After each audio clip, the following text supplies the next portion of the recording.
guys, good morning. Mapagpalang umaga sa ating lahat. Ngayon po nga pupunta ako ng clinic. Hihingi ng gamot para sa aking kalusugan. Alam nyo ba nito guys, ang gamot libre lang. Ang dami sila mabigay.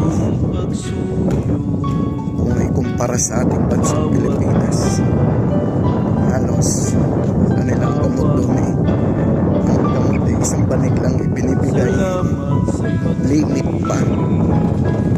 Nagtitipid siguro dahil sa bansang Pilipinas maraming tao at dito konti lang, pero nasa sistema lang yan nasa pamamalakad lang.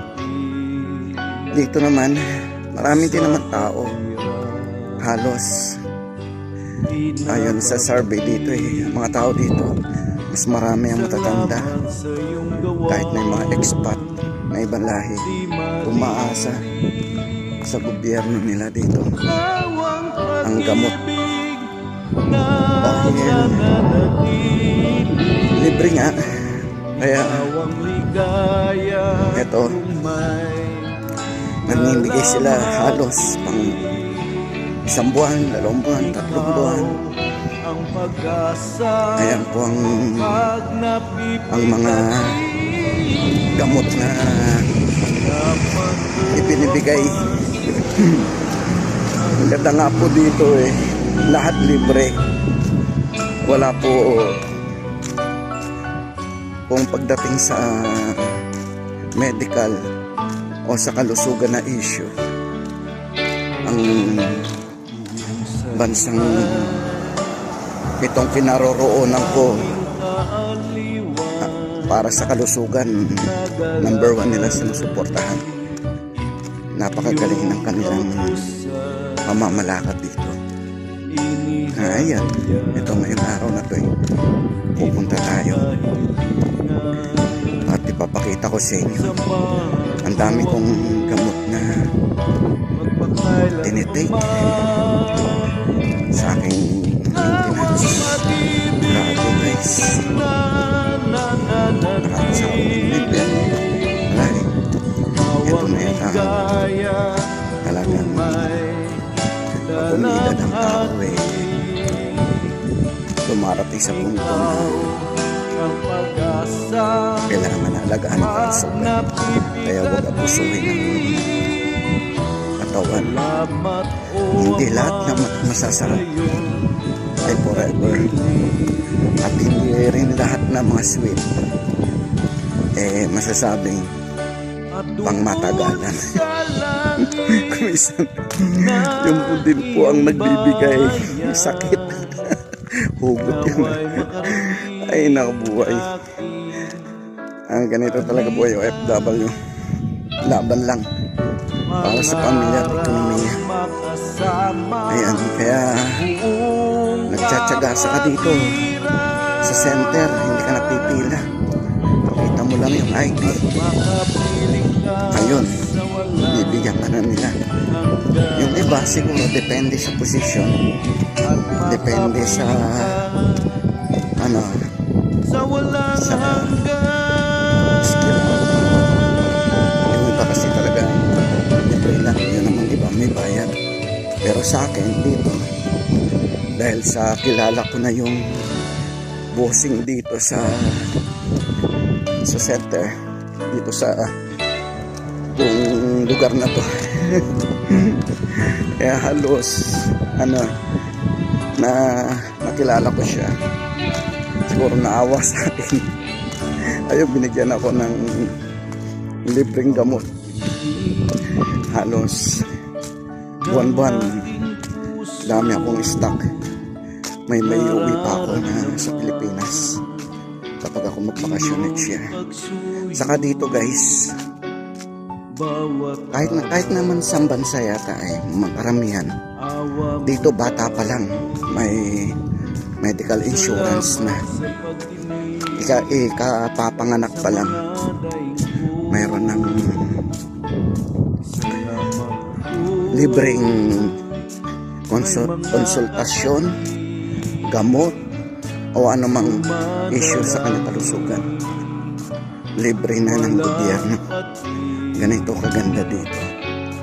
Kaya ayun, sana darating araw ganon din ang ating bansa Pilipinas. Ang lamig na po ngayon dito.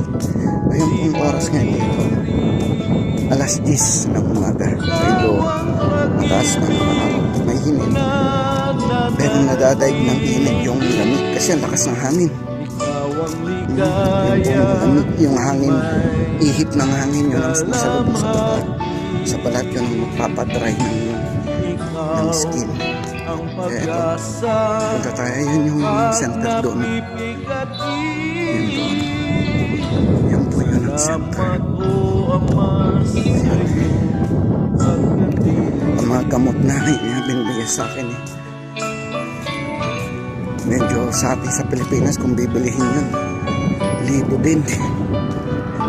Halos gagastos ka ng 3,000 hanggang 5,000. Mamaya papakita ko sa inyo yung ibibigay sa akin gamot.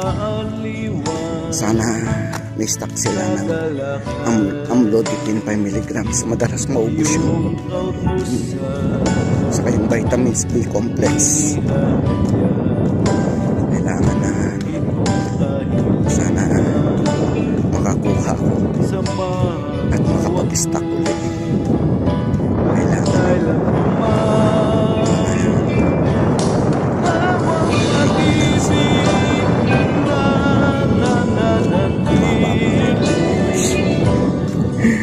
ayan guys, eto na. Ayan guys, pauwi na ako.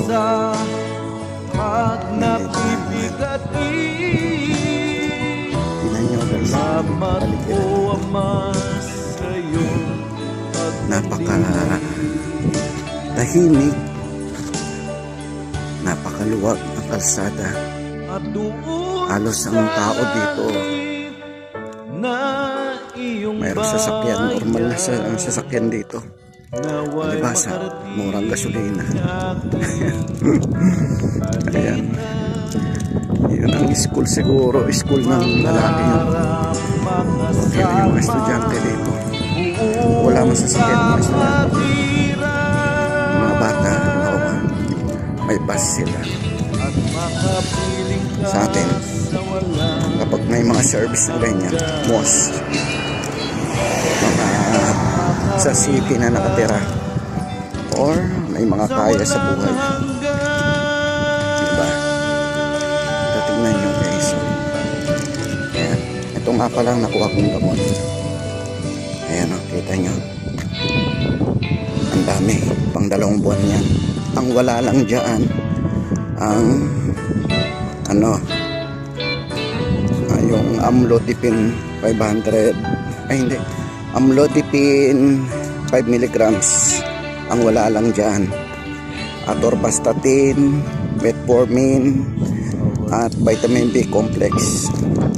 Ang atorvastatin ko 40 mg yan guys, medyo mataas ng aking cholesterol at ang aking sugar nasa 500 mg na. Ayan, at ang sabi ng doktor, kailangan ko mag-vitamins para daw sa puso. Ayan, grabe, ang mahal pa naman ng amlodipine guys. Alam nyo kung magkano pa naman yon? Kung nasa pera natin, nasa 500 pesos. Ayan, ang isang box, ang 500 pesos. O itong gamot na to, kung hindi ako nagkakamali, o ito bibilhin sa atin, nasa 3,000 na to guys. Hindi lang siguro. Ang mahal kaya ng atorvastatin habang tumataas ang milligrams. O ang mura dyan, yung mga 10, 20 milligrams, medyo mura yun. Sa saka yung metformin ng mga branded pa naman ang mga pangalan ng gamot na yan. Sa atin yung mga generic medyo mura, kung medyo may pangalan ng gamot mahal. Ayan, pauwi na ako sa aming area. Dali na hingalin grabe.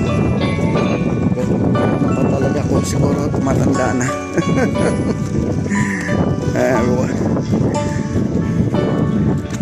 Malapit lang. At papakita ko sa inyo yung mga stock kong gamot. Napakarami. For kapag magkaubusan ng gamot, may stock ako. Hindi naman na lagi kasi araw-araw na may hawak na pera kaya kailangan mag-secured na. Ayun. Kasi kung minsan guys, sa totoo lang nagkakaubusan din ng gamot dito sa center yan ang katotohanan dyan. Kaya kailangan maging handa lagi, parang Boy Scout, diba? Ayan guys, malapit na ako sa ating station. Ayan guys, ito na po ang aking kabuuan na gamot na stock ko.